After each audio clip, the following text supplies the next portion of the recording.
धवलपुर नामक गांव में चंदन नाम का एक लकड़हारा अपने 8 साल के बेटे के साथ रहा करता था। चंदन बहुत ही गरीब था। वो दिन भर जंगल में लकड़ियां काटता और शाम होने पर उन लकड़ियों को गांव के बाजार में जाकर बेच आता।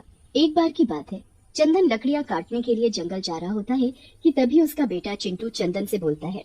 पिताजी, गांव के सभी बच्चे स्कूल जाते हैं, मुझे भी उनके साथ स्कूल जाना है, मुझे भी पढ़ाई करनी है। आप मेरा दाखिला भी स्कूल में करा दीजिए ना। बेटा, मैं तो कब से तेरा दाखिला स्कूल में कराना चाहता हूँ, मगर क्या करूँ, लकड़ियाँ बेचकर भी मैं इतने पैसे नहीं इकट्ठा कर पाता हूँ कि तुझे स्कूल भेज सकूँ। तो ठीक है, जब तक आप मेरा दाखिला स्कूल में नहीं करा देते, तब तक मैं आपके साथ जंगल जाकर लकड़ियाँ काटने में आपकी मदद करूँगा। नहीं नहीं बेटा, मैं तुम्हें अपने साथ जंगल में नहीं ले जा सकता। अगर किसी जंगली जानवर ने तुझ पर हमला कर दिया तो फिर मेरा क्या होगा? और वैसे भी तेरे सिवा इस दुनिया में मेरा है कौन? चिंटू अपने पिताजी की बात नहीं सुनता और उनके साथ जंगल में जाने की जिद करने लगता है। ठीक है बाबा, ठीक है, तू भी मेरे साथ जंगल चल, पर जंगल में जरा होशियार रहना, ठीक है? ऐसे बोलकर चंदन अपने बेटे चिंटू को जंगल में अपने साथ ले चलता है और वहां जाकर चंदन लकड़ियां काटने लगता है। चिंटू लकड़ियां इकट्ठा करने में अपने पिताजी की मदद करता है।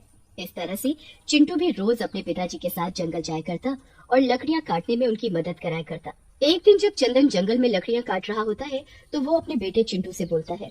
बेटा चिंटू, आज बहुत धूप है, ऐसा करो तुम उस पेड़ के नीचे जाकर बैठ जाओ, मैं भी जल्दी से लकड़ियां काट लेता हूँ। चिंटू सामने वाले पेड़ के नीचे जाकर बैठ जाता है और एक लकड़ी के टुकड़े से मिट्टी में गड्ढा खोदने लगता है। तभी उस गड्ढे में से एक सोने का सिक्का मिलता है, जिसे वो अपने पिताजी को दिखाता है। फिर चंदन उसी गड्ढे को और गहरा करने लगता है तो उसे उसमें से कुछ और सोने के सिक्के मिलते हैं। अरे वाह पिताजी, हमारे तो मजे आ गए। देखो तो ये सोने के सिक्के कैसे चमचमा रहे हैं। फिर चंदन और चिंटू सिक्के लेकर घर आ जाते हैं और उन सिक्कों को बेचकर वो भी अमीर हो जाते हैं। पिताजी, अब तो हम बहुत पैसे वाले हो गए हैं। अब तो आपको जंगल जाकर लकड़ियाँ काटने की भी जरूरत नहीं है। नहीं बेटा, मैं एक लकड़हारा हूँ और मैं लकड़ियाँ काटना नहीं छोड़ सकता। ऐसे बोलकर चंदन और चिंटू दोनों लकड़ियाँ काटने जंगल जाते हैं।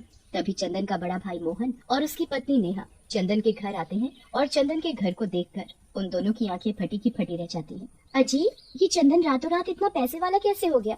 एक दिन था इसके घर में खाने के भी लाले पड़े हुए थे और आज देखो तो जरा, इसके घर की तो रूपरेखा ही बदल गई।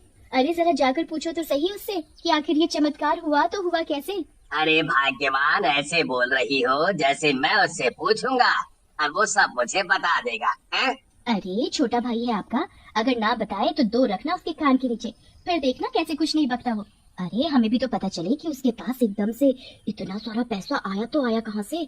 फिर मोहन भी जंगल के अंदर जाता है और देखता है कि चंदन लकड़ियाँ काट रहा है। अरे चंदन, तू यहाँ? मैं कब से तुझे ही ढूंढ रहा था। अरे चंदन, एक बात तो बता, तेरे पास आखिर इतने पैसे कहाँ से आए जो तू इतना अमीर बन गया है? मगर चंदन मोहन को सोने के सिक्के वाली बात नहीं बताता और लकड़ियाँ काटने लगता है। मोहन गुस्से में आकर चंदन से उसकी कुल्हाड़ी छीन लेता है। तो तू ऐसे नहीं बताएगा, रुक, अभी मैं तुझे तेरी ही कुल्हाड़ी से काट देता हूँ। या तो तू मुझे बता कि तेरे पास इतने पैसे कहाँ से आए, नहीं तो मैं तुझे और तेरे बेटे को काट कर इसी पेड़ पर लटका दूंगा। चंदन के कुछ ना बताने पर मोहन गुस्से में आकर चंदन और चिंटू को कुल्हाड़ी से मारकर उन दोनों को पेड़ से लटका देता है और वहाँ से भाग जाता है। मरने के बाद चंदन और चिंटू दोनों एक डरावने भूत बन जाते हैं और उसी पेड़ पर रहने लगते हैं। एक दिन पिंटू नाम का एक आदमी उसी जंगल से निकलकर जा रहा होता है कि तभी उसे पेड़ के ऊपर से किसी बच्चे के हंसने की आवाज आती। पिंटू जैसे ही उस पेड़ के ऊपर देखता है तो उसे पेड़ पर झूलता हुआ एक डरावना बच्चा दिखाई देता है। वो जैसे ही अपनी जान बचाकर वहाँ से भागने की कोशिश करता है कि तभी एक डरावना भूत उसका गला पकड़ लेता है और उसे मारकर खा जाता है। आए दिन जंगल में इस तरह से लोगों के मरने से पूरे गांव में हड़कंप मच जाता है।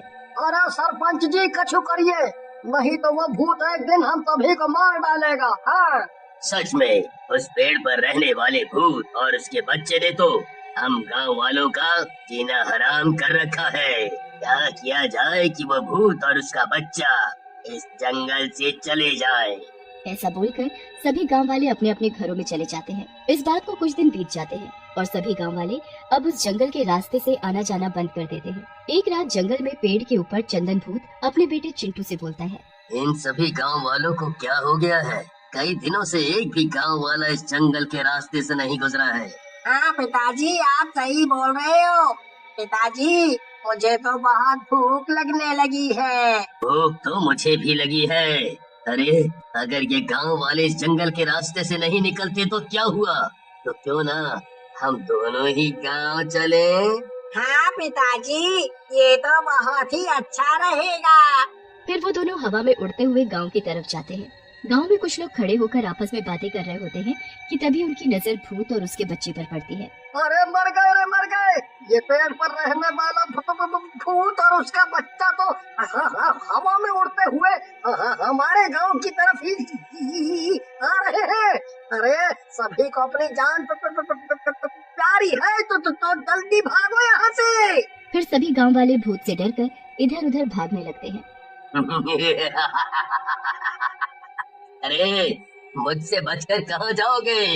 फिर भूत गगन को पकड़ लेता है और फिर भूत और उसका बेटा गगन को मारकर खा जाते हैं और वापस जंगल में जाकर पेड़ पर बैठ जाते हैं। भूत के जाते ही सभी गांव वाले इकट्ठा हो जाते हैं और सरपंच जी से बोलते हैं, सरपंच जी कछु कीजिए। अरे अब तो ये कमबख्त भूत और उसका बेटा हमारे गांव में भी घुस आए हैं। जरा देखो तो बेचारे गगन का क्या हाल कर दिया है उस भूत ने। इस भूत और उसके बच्चे को उस पेड़ से भगाना हम आम आदमियों के बस की बात नहीं है। मैं एक तांत्रिक बाबा को जानता हूँ, अब तो वही हमारी मदद कर सकते हैं। फिर सरपंच जी तांत्रिक बाबा को बुलवाते हैं और उन्हें सारी बात बताते हैं। फिर सरपंच जी गांव के कुछ लोगों को और तांत्रिक बाबा को जंगल के अंदर ले जाते हैं। यही है वो पेड़ जिस पर भूत और उसका बच्चा रहता है। तांत्रिक बाबा मंत्रों की ताकत से भूत और उसके बच्चे को बुलाता है। अच्छा, तो ये है वो भूत जिसने गांव वालों का जीना हराम कर रखा है। फिर तांत्रिक बाबा मंत्र पढ़ना शुरू करते हैं और अपने झोले से वह भूत निकाल कर भूत पर फेंकते हैं। अरे ओ तांत्रिक, ये क्या कर रहा है तू? लगता है तुझे अपनी जान प्यारी नहीं है, जो तू यहाँ मरने के लिए चला आया है। सीधे तरीके से इस पेड़ को छोड़कर यहाँ से दूर कहीं और चला जा, नहीं तो अच्छा नहीं होगा तेरे लिए। नहीं तो मैं तुझे इस भभूत से अभी के अभी भस्म कर दूंगा। नहीं नहीं, हमें भस्म मत करना। हम इस पेड़ को छोड़कर कहीं नहीं जा सकते। मगर क्यों नहीं जा सकते? ऐसा क्या हुआ है तुम्हारे साथ जो तुम इस पेड़ को नहीं छोड़ सकते? फिर भूत तांत्रिक बाबा को सारी बात बताता है। तो तुम वो लकड़हारे चंदन और चिंटू हो? हे भगवान, तुम्हारे बड़े भाई ने तुम दोनों को मारकर इसी पेड़ से लटका दिया था। ये तो बहुत ही बुरा किया उसने तुम दोनों के साथ। मैं तुमसे वादा करता हूँ कि मैं उस मोहन को फांसी की सजा जरूर दिलाऊंगा।